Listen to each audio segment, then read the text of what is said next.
I'm glad that you clicked the video. In this video, we are going to make a fully ChatGPT integrated voice flow and make.com connected chatbot for med spa business owners. And before we dive into how to set it up, let me explain why we are using voice flow. Because if you have known or if you are caught up with the AI trend, there are millions of softwares, not maybe millions, but there are a lot of softwares which are really like voice flow. But the reason why I took voice flow is I think this is a software which has more of customization inside the chat widgets, because there is the tree map inside the voice flow, which is not available to other platforms. Okay, now let's just dive into voice flow, why we are using voice flow. Because voice flow is being currently used by Louis Vuitton, State Farms, Amazon, Intuit, and many more. Even major companies, like if you go down, yeah, Salesforce is connected. Yeah, Cisco, Triology. These are all companies which are very reputed and still using voice flow. Now the question comes into our mind is, why are they using it? Basically, let's take the case for a med spa owner or any other, like a solicitor office owner, right? They would really need a receptionist 24 hours for taking inquiries and filling up their calendar bookings, right? And basically in US or in UK, the basic salary for a receptionist starts from 27,000 all the way to 40,000 if they are good in sales skills, right? Now imagine if you're a business owner, you really not only need one assistant, but probably need two or three. Now you might be thinking, okay, that is not a problem. I can just outsource it to another country, maybe like India, Pakistan, or Vietnam, or any other third world countries, and you can get the same thing for around 20K a month or 20K a year. But then also there is this challenge where you need multiple assistants. Assume that one assistant is working for 9 to 5. After the office is closed, another person should be there from 5 to 9, 5 p.m. to 9 p.m. So then you're looking at a budget which is around 40K or approximately a year, right? But for those kind of business owners who have this kind of requirement, a AI chatbot would actually be very cost friendly, and it works 24 hours, 365 days, no holiday breaks, no mood swings, no lunch breaks, nothing. It works very well, right? So in the research, and if you go through the voice flow whole customer testimonials and stuff like that, you would see that there has been like 60% of ticket closing has been increased or has been delegated by voice flow. So what it means that people are getting laid off, and voice flow and AI automation has been bumping up the curve. Okay, so as I said, this is a very basic tutorial. So we are going to start with voice flow itself. Now before we go into voice flow, I need you to be familiar with make.com as well. Now the make.com is what is called an API connecting software. Now what is an API connecting software? So basically, like, assume that this is your Gmail, and this is your Calendly or your booking system, right? In the internet, due to security reasons, both of these softwares are having a cloud around it. You can't actually access the information if you're outside of the login credential, right? So if this is your Gmail address, none of the other person can actually see what is happening inside this Gmail address unless it's a business suite, right? Likewise, in Calendly itself, if your business is running a Calendly link, other business or any other person outside of your business cannot actually go and understand what is your booking criteria or whether your whole day has been booked or not, unless you give the access, right? So what an API does in the most layman term is open a door from Gmail. It's still secured right now, but you open a door here and you create a path to the Calendly. And Calendly here also opens up a door and gives a path to Gmail. Now you have two softwares which are linked with an API or through an API.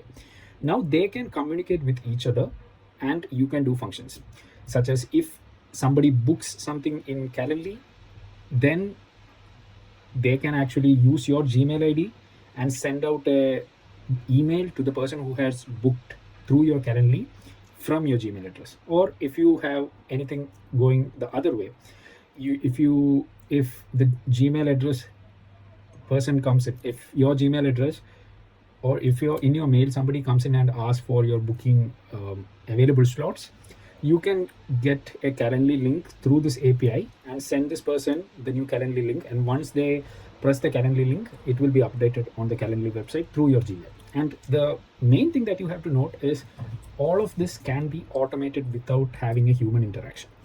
So this is what basically an API or make.com does. And what VoiceFlow does is, so this chatbot has been invented way before this OpenAI or ChatGPT revolution here in 2022 or 2023, right? There were chatbots which have if and if not functions. So basically, when you go to Salesforce, and back in 2017 also, they have the chatbot there where it's more of like, what is your name? You give your name. Are you, then the next question comes in, are you looking as a business owner, or are you looking as a consultant, or are you looking as a B2B business owner who wants to sell Salesforce? So there will be three options, and you have the only capability to click or choose from those three options, not more. Now what VoiceFlow does is, still that logic remains there, but you can improve upon it and put ChatGPT inside it so that it is like talking to a person. If, for example, for MedSpa, you can have options like, okay, do you have facial treatments? Yeah, we have a couple of facial treatments, and these can be optional, right? Because it's more in a user, like UI UX designer perspective, these options are much more suitable than letting the person tell what is required, right? Because they might be confused what they want, and they don't know what kind of services you provide. But this setup has been there for a very long time. Now what VoiceFlow can do is, once you select some kind of facial, maybe it's a laser facial, maybe it's a normal hydrofacial, now the user may be asking, okay, what if my skin is receptive to laser treatment? How do I know? This thing cannot be accomplished in 2014. You actually need a person to write on it. But now using VoiceFlow, you can do it right now. How we're going to do is to understand something known as knowledge base. So before getting to the VoiceFlow, let me explain about these things. So there are LLMs, knowledge bases, and token usage. So LLMs are large language models. I'm going to dumb it down to the basic extent here. I'm not going to explain it too much, but this is the basic thing that you need to know.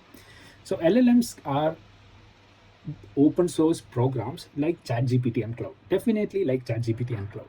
So they have a really large knowledge base. If you know, ChatGPT has a knowledge base which is updated till 2014 or 2018. I'm not very sure which number, but it's not actually updated as 2024.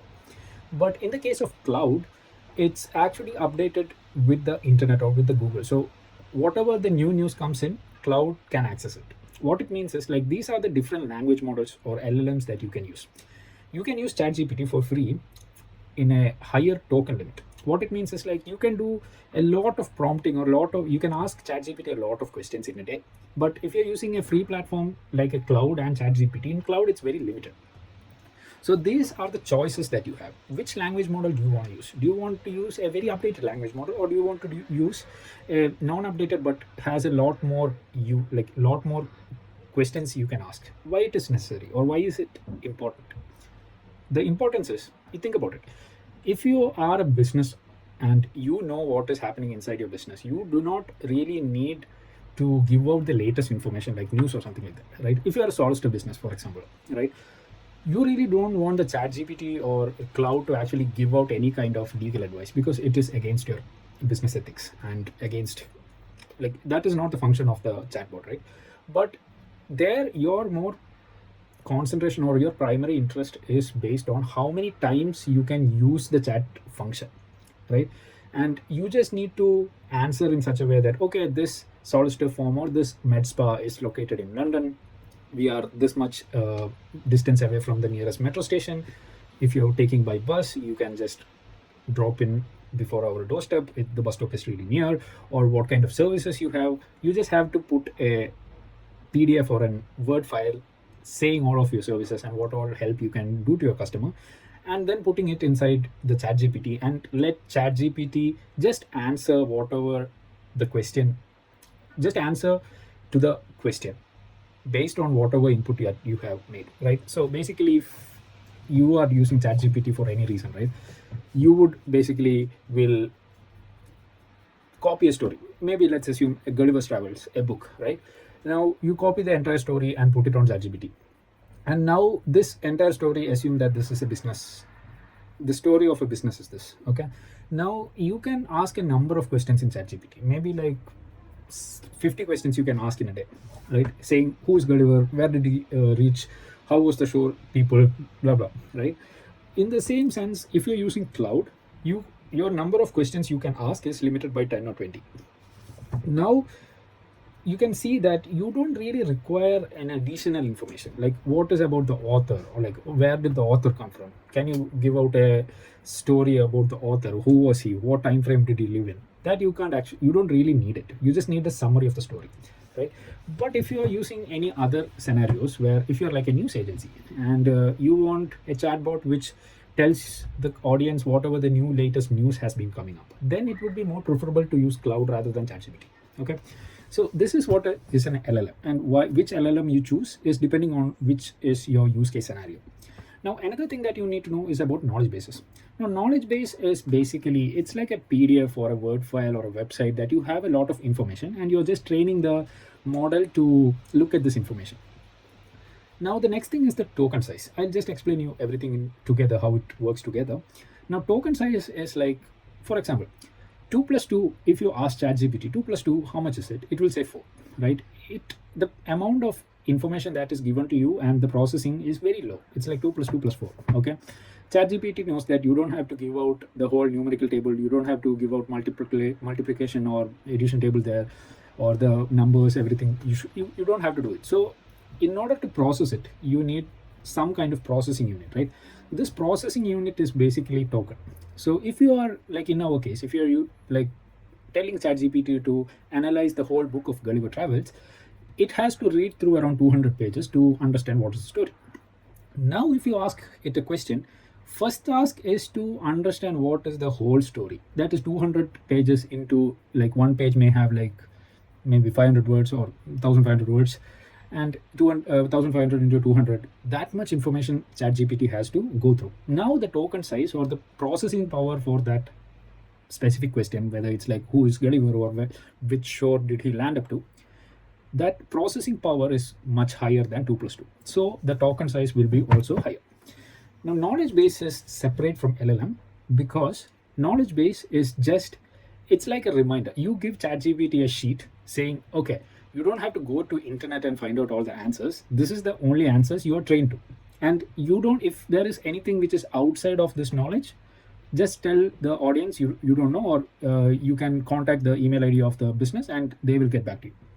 But if you're connecting to LLM, it will try to answer it as much as possible unless you put a break through it. Okay, so hope that is clear to you why we are using everything. Now let's go to voice flow. Okay, let me just explain how the workflow works here.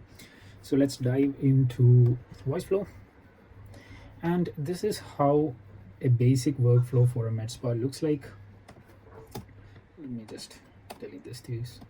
So it will start from this point, which is the start point, and it will come to a text block followed by some buttons. Now before we understand this, let me explain to you two things that is very important to know.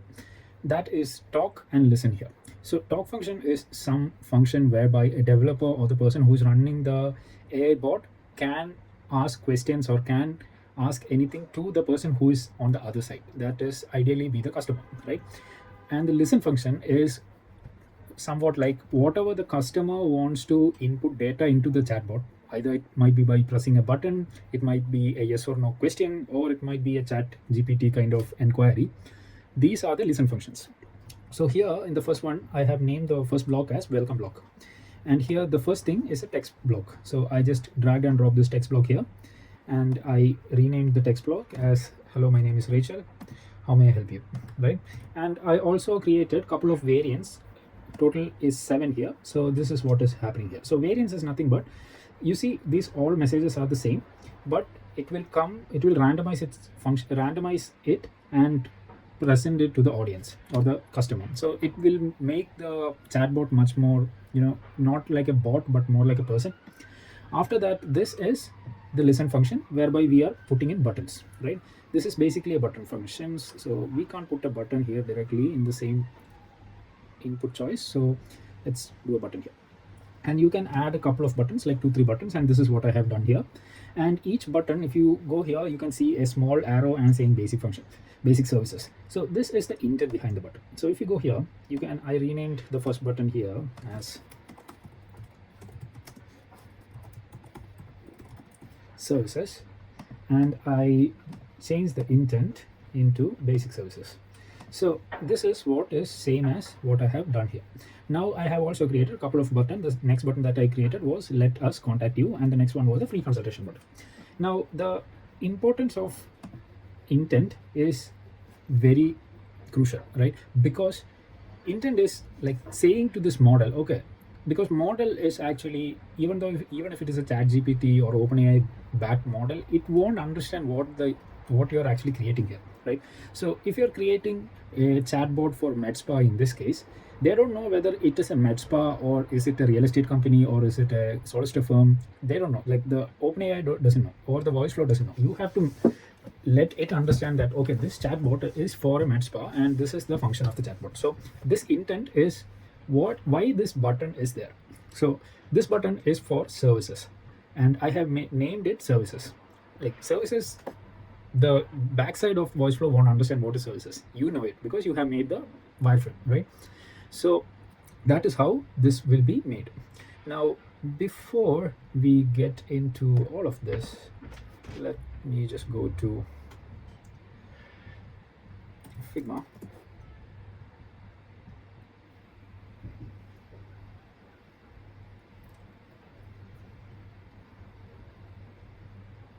Okay, so this is the basic functionality of this chatbot. We start from start, which is here, and then we go and ask the person, how may I help you?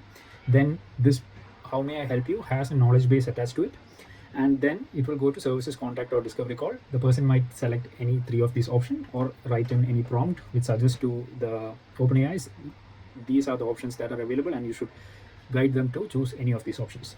And once they provide service, once they select services, it will go to service carousel. And once they provide contact, it will collect the email ID, name, and budget, and what is the reason for the contact. It will have a confirmation, and it will call the API, which is the make.com, and send out a Gmail to the recipient.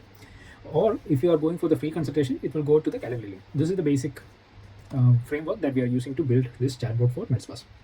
So before we go into it, let me just show you how it is testing out, right? So this is how a chatbot would function in a website. So it is saying, hi there, I'm Rachel, what can I do for you? You can either select 3 options here, one of them, and it may go. Now you might be thinking, okay, this is not very interesting, right? It's same as any kind of chatbot which was in 2007 to 2017, right? But the good thing about this is the knowledge base. So if I'm writing here, what are the services you offer at the moment,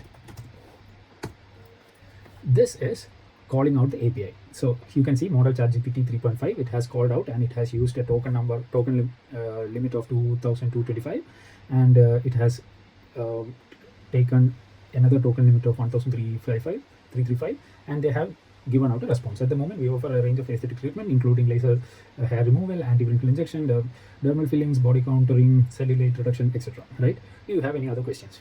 Okay. So now again, this thing has popped up, right? What are the services that you want to offer, right? Now you can see that here this is not matched. Okay, so that's why it's going for the no match query. But once you go for the services, now you can see it has gone through the services query here, and you have a list of functions or list of services that you provide. Now the person can go and select facial treatment, for example. Now you can see that it has gone to the facial treatment, and these are the facial options that they have. Now there are 2 options you can do. Either you can just give them the option and just inform them, or you can let them book an appointment with you by using a button here. Now if you go for the book the appointment, it will redirect to a new page where your own systems booking the appointment system will open up, and they will have the ability to book a session, right? Okay. Now do you have any other question? It has again looped back. Now let's say I want you or the business owner to contact me because I don't have any time to go through this. Okay, let us contact you. Now it has gone to another flow which is known as the contact flow, and saying that great, let's start with your first name. Okay, I'm going to start with Vishnu. Okay, now thanks, provide your email ID. Okay, I'm gonna write my email address here. Good. And how can we help? Provide us a detailed explanation. I need some doctor's advice on my skin. Okay, what is your estimate budget? I may be like, okay, I'm 500 pounds or less would be good for me. Now there is a step whereby they are confirming you guys, like, is this information accurate? Is your first name Vishnu? Is your email ID this? Is the budget this? Is the message this? Would you like to submit it? I'm saying yeah. Then thank you, we have submitted, your form has been submitted, please check your email for your confirmation. And here you can see that there is a new message here. Once you click here, you can see this is the latest message, which by they are saying 0 minutes in, you have received the following submission. First name is Vishnu, email is vishnu.ksage, and message is I need some doctor's advice on my skin, budget is less than 5,000. Now this is just a test email. So how we can curate it and how we can make it fancy can be done in next tutorial. This is just the basic structure that I'm going to explain here. Now that is done. Now as we said, the Calendly thing, so that is under the free consultation. So once you go into the free consultation, please, they will give you a message saying please book a time that works for you, and your Calendly link will come here. It can also be your Google Calendar link. Google also has a new feature which is open in US, not in UK, I guess, because they have the new feature of book appointment, and you can free up or fill up the space of wherever you are free, and the other person will only have that time slot available, and you can just go and book an appointment here and go next, and everything is fine, right? And once you're done, there is an option where they're telling you, okay, I'm done. And once you click that, again the loop returns. Okay, now let me explain how the flow goes. So here we start with the start function, right? As we saw in Figma, right? We start from here, welcome function, right? Then we go to a text bubble, which by they have 5 variants on the same question. It's like, hello, my name is Rachel, how can I help? Hello, hi, my name is Rachel, what can I do for you? So I don't like the hello only.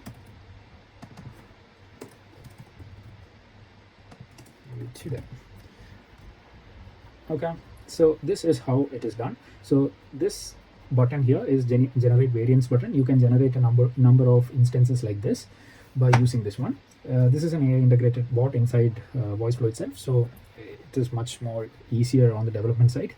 Now here these are buttons. So as I have said, there are talk and listen. So listen is the user defined input, or whatever the user want, or the end user, that is the client or the customer wants to input data inside the chatbot or the voice flow, that is defined as listen. So here we are using buttons, right? And we have created these two things. We have just discussed how to create this thing. So from the services, there is a new line that is going to the services output, right? Now how to make this line, which is very easy. Just go and press. If you are just pressing somewhere, it will come back to the mouse pointer. There are cursors here, so if you want to take notes, if you want to take comment, if you want to upload an image or something like that, you can do this, or you can go with the move thing and use mouse. Okay, if you have a trackpad, well and good. So once you're here, you can just click here and drag and put it on the next services button, right? If you don't want to create it here like I created, and you want to create it from scratch, just drag it to an empty area, leave the mouse, and here you have the talk and there is the text, and you can say services that we offer in facial,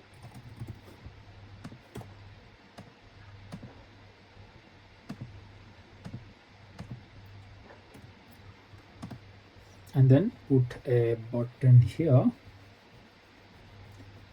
and do the same thing like here. Okay, so here I didn't put a text here, I directly put it a button here. So let's just, either we can just copy this here to make it better, and let's just delete this one out. Now each of this button are different services. You can add a new service by clicking on this button here, and you can see there is a new button, add label button here, and you can add it. If you want to delete it, right click it and delete it out. So let's go to the first service, that is are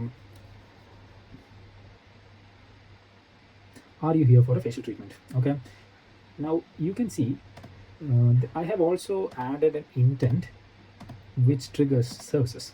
So this is a good metric by which you can make it much better for the software, because you're telling, okay, the intent of this button is actually a service. Now all of the services can be under the service block. It may be the facial service, maybe under the like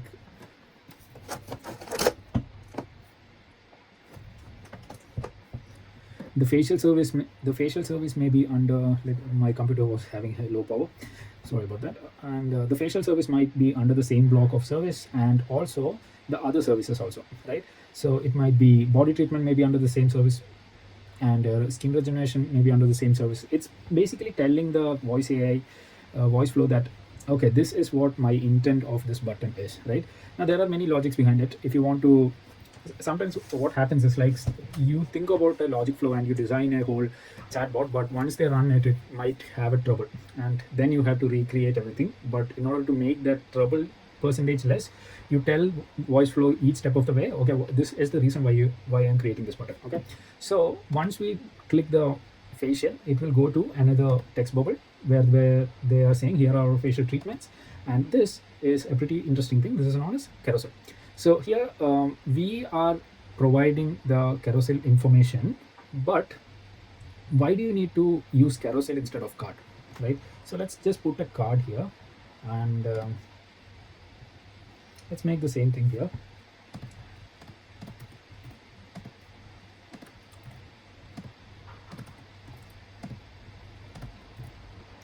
Right, and if you want to book an appointment or something like that, I can add a button, book an appointment, right?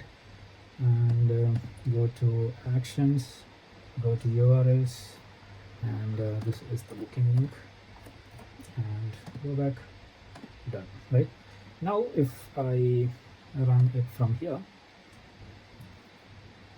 facial. Okay, now the first one is a carousel, whereby you can see I have a option to go left and right. The second one is a button, right? So here you can see that the book an appointment button is coming in, but if you add multiple buttons, if you want to add multiple services, let's just duplicate this one here, right, and just run this one from here. You can see that the button keeps on popping on a new line, while the carousel will pop up in one line, but it has an option to go left and right. As a user experience, I think carousel would be better if you have a lot of services that you offer, and the user can go through it, right? And rest of it are always, like, everything works the same. Okay, now what is this? Okay, now I have only made a basic MedSpa bot. Now next thing that we did was the free let us contact you, which is the Gmail integration. This is very interesting here, because now you can see we are outside of this block, and there is something known as first name here. So this first name block, if you have noticed, every block I have tried to rename it, right? If I'm creating a new block like this, it will come saying new block 30. So if you double press it, you can rename the block as anything that you want, right? So likewise, I have renamed every block. This is very crucial when you're using when you're building a chatbot, because this is important. I'll just show you why. So apart from blocks, there is something known as workflows, right? So this entire thing is one workflow, and I have made another workflow here. Now I can also make the same workflow if I copy this and paste it here also, that it will work. But this is more better in a user perspective, and as a developer perspective, it needs out my process. So here the first trigger will go to a new text bubble which has a text and also a capture button. Now we have mentioned buttons in the previous example. Choices we also will discuss right now. Now this capture is more like an open AI chatbot, right? So once we pull this out here, you can see that it will come default by last utterance. So last utterance is whatever the user types in, it will grab that data, and it is like a temporary data storage. It doesn't store it, it just puts it back to the OpenAI system or the voice flow system and then deletes it, right? But here we need to collect the first name. So what we do is, in this occurrence it will be like this, right? Last occurrence, here we go here and create a new variable, and my new variable's name is first name. Okay, so this is a custom variable that we made right now. Okay, I am gonna just I'm just gonna show you an example, right? So these are all the variables that are there, as well as what some of the variables I have created my name myself. That is first name, where, why here, budget, email is also already there. So if you create a new variable, you can actually rename it anything, like you want to rename this at name variable, and press create. The variable will be created. You can add a description, that is completely optional, or change the color. I will show you why the color is there. It's not a very complicated stuff. So once you are here, you can see that the first name, we have created a new variable, and now whatever the user had entered, it will go to this variable and gets stored there. Okay, now after this action has been completed, we create a new loop and a new text bubble of email. So email says, thanks, please provide your email ID. So we have to understand how the voice flow works in order to add any kind of text. One way to understand this is, look here. So great, let's start with your first name, right? So we say Henry, right? Now ideally it would be like, thank you, we got your name. Now next block will come, please provide your email ID.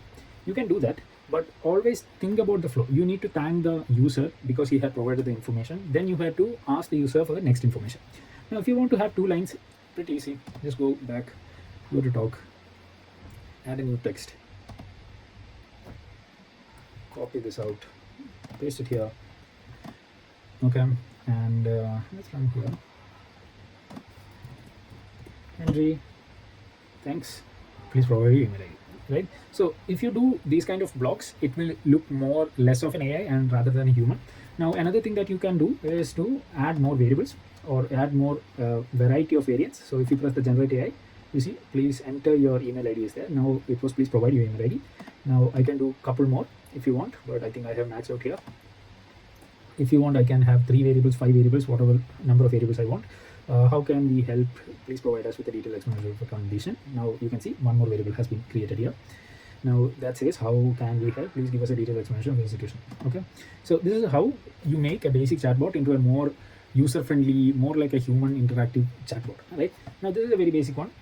After here, we had put in the capture function here and created a new variable known as email ID. Okay, now I have to tell you one thing. I was using this email ID template here, this is by VoiceFlow itself, but somehow there was an issue when I was calling the make.com and I couldn't connect it. So I created a new email ID and then the flow was working perfectly. Okay, so I'll tell you what happened there.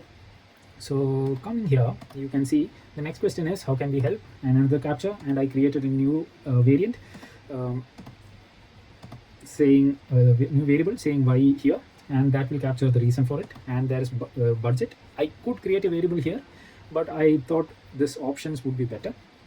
Then you need to create this set variable, right? The reason why we are doing this, first of all, let's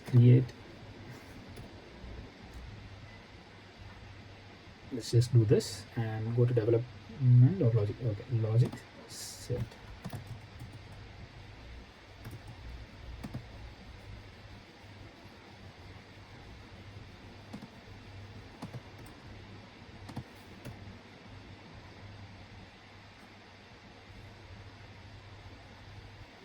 Okay, so here you have to go to action and go to set variable and then connect it back here, and then you need to go to edit function, add a new variable. Now I am going to add a variable saying budget, okay, to in double quotes less than 100. Okay, so what is happening here? Let me explain. So once the user presses this button, right, how will the message look like this? So button is only like on the back end of VoiceFlow, it's like ABC. It doesn't have A less than 100, B less than 500, C greater than 2000, right? It's just ABC. So that value we need to represent it here. Okay, so now we are saying if we are clicking on the first button, which is less than 100, the value inside the budget function that we have created here is less than 100, right? If I'm clicking less than 500, then the value of the budget function is less than 500. And if I'm clicking here, the value of the budget function is more than 2000. And then it will go to the confirmation block, and then it will do an email like this, right? Then it will go to the confirmation block, and here is where before we talked about the choice option is here. Now choice option can be a yes or no question, yeah, yes or no question, or it can be a button as well, or you can actually do the capture as well here. It's depending on your logic, you can create it. And then after that, if the person says yes, then it will go to the integration with Make platform. So this is something known as API. So this is what an API looks like. Now once you go to this one, first we rename the API integration with Make. Okay, go to the get tab, and there is a request URL here. How do you request URL? Go to make.com, and here this is how the flow will look like for when you create it, right? So how to create it, it is very easy. Come here and double press somewhere. Like, first of all, let me just give you a new make folder.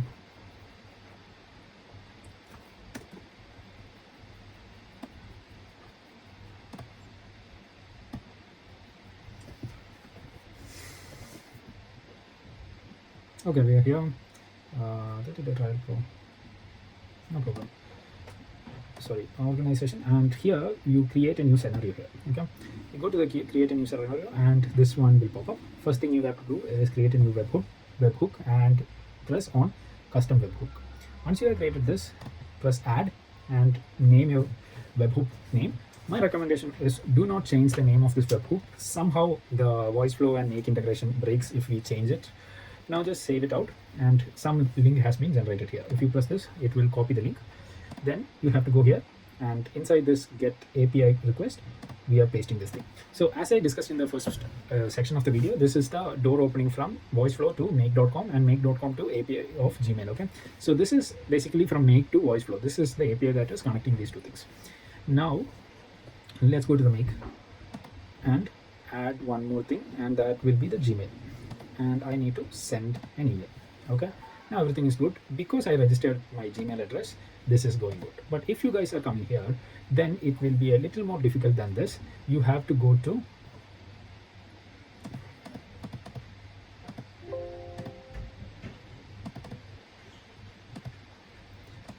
here.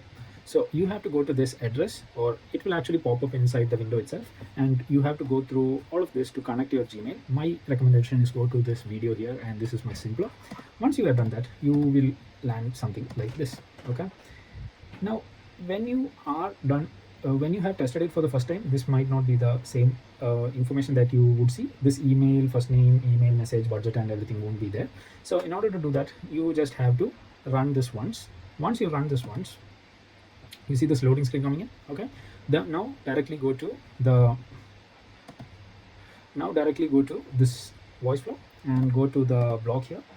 Now you must create parameters here. Okay, I forgot about that.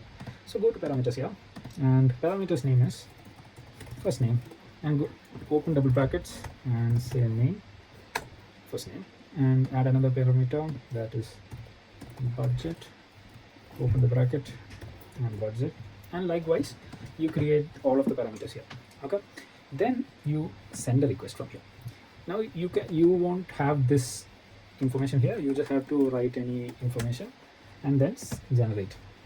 Once you have generated 200 okay, here means it is successful. If it is fails, it will have an error message and saying 400 or something like that. Usually what happens when that error message comes is this integration is not working. Now once the integration we had seen that it was loading, now you can see 1 and 1, that means the integration is working. Now once you go here and once you click anywhere, you can see this new thing popping up, and which will say first name, email address, message, and budget. Now you just have to drag and drop everything here, as also rewrite your message.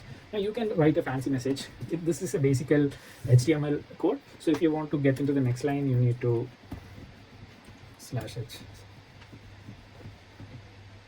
Yeah.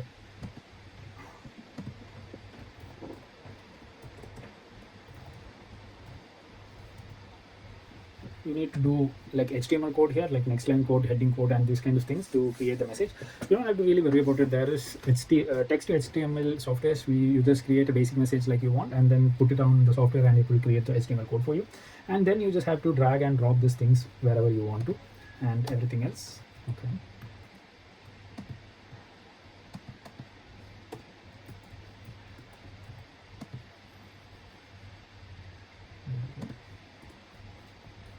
Okay, now everything is set. Now you press OK, right? And then don't forget to save this one, and then you need to turn this on. This will be off for you. Just turn it on, and this one you have to turn it immediately. So the reason why we are doing scheduling immediately is like you need to immediately mail the prospect, or you need to immediately mail yourself when the prospect comes in, and that's how you need to change it to immediate. Now let's go back here and just cancel it. Once they have submitted that, and they will get the email ID, email as we have seen, then we have to give them a thank you message here.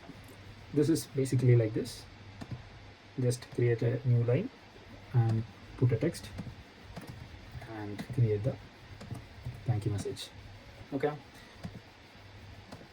I'm gonna connect it back to here. You can create variants as well, just for making it more resourceful. Now the last one is the free consultation. This is a bit tricky because here, if you see, first I made this variable block. How do I create a variable block? Go to development, go to logic, development.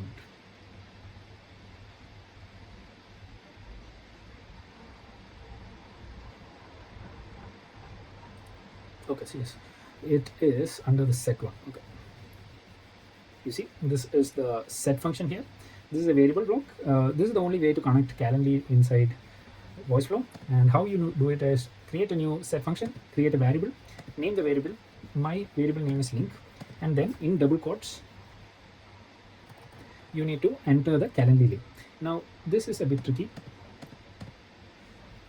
Here, if you are sharing anything in Calendly, you know how to access Calendly. This is the link that I'm talking about. Okay, then we go to the here and put the link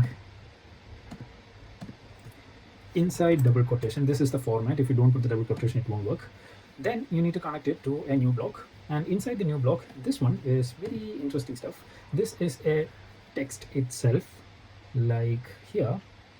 Okay, but here, this portion, if you see, okay, this iframe link Calendly book meeting, this thing you can't actually find in Calendar or Calendly. You have to create it as a basic HTML format. So right now, VoiceFlow doesn't have a function to read Calendly, so we are actually using HTML to put the Calendar link outside. Okay, now again, this thing you can't find anywhere in Calendly. You can search very hard, but you can't find it. You can actually create a screenshot or copy it and then use it, or go to the internet and type iframe HTML for Calendly, and you can get a tutorial on it and then generate it from there. After you do this, make sure in this parenthesis you need to put the link variable which you have created here. Okay, and the name of the variable should be the same. It doesn't need to be link. It can be Calendly link or Calendly, but make sure this link and the link that you created here are the same. Okay, then you add a new text box button or text form saying that okay, please book a time that works for you, and then when you're done, there will be a button saying I'm done, and go to the follow block. Now this is how a chat function works, because you can see here, when it is done, if it ends abruptly, it doesn't contribute to a really good user flow. So what we are doing is we are creating a similar function like this, and then creating it here down, right? And then we are connecting the services block to this block. Now, how do we do this all things, right? It's very simple. So let me first connect this one. Okay, remember I have created this block and renamed it as a follow-up question. So after this, you just drag it down here, leave it, go to actions, go to block, click on the block, which flow you want. I want, my flow is a simple workflow, and there is a lot of blocks, but I want to connect it with the follow-up question block. Now it's done. Okay, likewise, create the same thing or copy or duplicate. Just right click it and create a duplicate and just do it here, and create a new service. Now you might be thinking, why do you want to create from here to here on a new block? Why can't you just create it and link it back to here? The reason why it is the question. So here, hello, my name is Rachel, how can I help you today? Now again, you're saying, hello, my name is Rachel, how can I help you today? Doesn't really feels right in the flow. So one way would be, okay, once we have booked a consultation, right? Now we can say, thanks for booking a consultation. Do you have any other questions? Right? This is how a workflow makes a perfect workflow is done. This thing might be having 2 or 3 blocks. The reason why it is like, if there is a false scenario here, it's like if all of these 3 doesn't actually work, what will happen is, sorry, I can't help you. Can you just email us whatever your inquiry is in this email? That can be one possibility, right? Now you have seen that me typing on a couple of things and VoiceFlow actually giving me the answers. How I did it is, we go to the knowledge base and add a source. Now we can add a plain text, upload a file like a PDF text document, Word document, or a URL or a sitemap. What I did is go for the URL and paste the URL of my spa company here, that is hcmedspa.com, and then ideally I want to update it daily, because sitemaps also changes daily. I don't want the blogs to be read, I just want the services to be read, so that the voice flow knows that, okay, these are the services that the business provide, and it will screen through all of the website and the content, and it will make an understanding on how it is happening. Okay, basic things that you need to understand is already written here, but if you are providing any kind of site thing, right, you have to follow up with /sitemap.xml as well. Sitemap doesn't have, okay, .xml as well before you do it, or I think it was written here if you go to sitemap. Yeah, http://domain.com/sitemap.xml. So you just have to paste your http followed by this one and click on daily, and you will create this thing. Once you have created this thing, another thing that I also would love to add in the later section is this thing which is known as property. Now you can see this temperature, max token, and chunk limit, which is basically how much of data or processing power that you need to pull in from ChatGPT or Cloud, right? So in here, they have actually released new Gemini as well, and also Cloud and ChatGPT. What is the advantage of taking any of this? It depends on your use case scenario and your budget. So if you want the user to ask a lot of questions, but you don't need to get information from a new source, then ChatGPT is better, because it cost friendly and it has a lot of tokens that you can use per day. But if you are agency which are related to news or something like that, and you want a chatbot to update the latest news, then Cloud is the best platform. And Gemini is good, but still it's on processing. It's not fully functional right now, so I have not tested it out, and this is a paid plan as well, so that's there. They are updating very good voice flow. Now temperature is a randomization. So what is randomization, right? So if we are chatting in the chatbot, let me first give you how the chatbot will be looking in a website. This is my website which I have integrated the chatbot. Okay, good day, Rachel. So this is assisted by voice flow. Now you can see everything that we have done. This chatbot can be doing here, right? What way we sing. Okay, now randomization is, it's not only I can click this button, I can ask them, what are services you offer in facial? Now it will go to that XML sitemap, and these are we offer a range of facial treatments to address the variations of skin condition and stuff like that. What about facial? Again, I'm asking the same question here, right? But ideally they need to change the answer. So now you can see, because of the temperature is randomized here, you can do randomization to 100 as well, but it doesn't really looks good. Randomization should be on less than 50% is better for good use case scenarios, and then it will create a new response based on the same information but in a different way. You can change the time as well by the typing time as well, so it will look more of as a chatbot.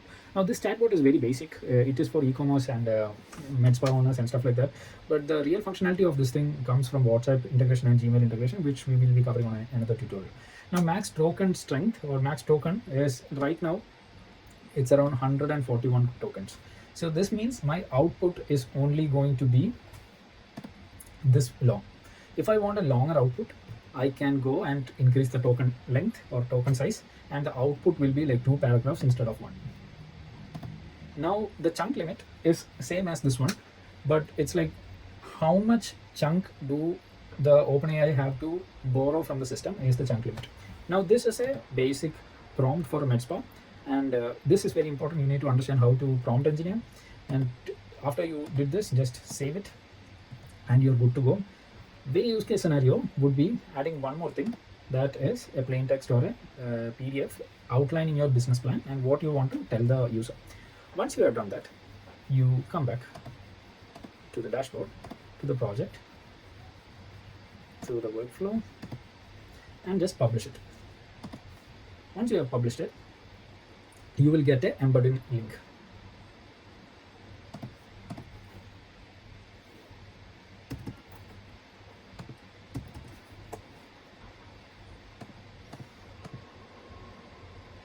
Okay. Once you get the embedding link, what you can do is go to your website.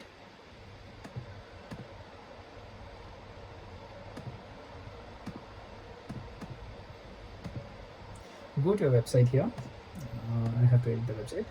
And if you're using WordPress, any Wix or any other third-party website as well, no problem. If you're doing a custom website also, no problem. So there is something known as raw HTML. It will be HTML in WordPress. You just drag and drop it somewhere here, and you can see there's a new line here, and I'm gonna just delete it. Okay, but here I have the same thing. This is how my chatbot is working. Here's the HTML code here, raw HTML. You can see here, and if you go to edit code, this is the code that you need to copy it from here. Customize widget. You can see this is the code. Just copy this code and paste it here, and you're ready to go. So this was a very quick tutorial on how to use VoiceFlow and Make AI and use Gmail integration and Calendly integration to your MedSpa. Hope this video helps you, and hope you understand the scope of how much an AI assistant can help you out. In the next video, I will be covering on how to use WhatsApp integration to re-nurture or nurture your old client list, and how you can integrate it automatically using these softwares. Kudos and Godspeed. Have a good day, guys. See ya.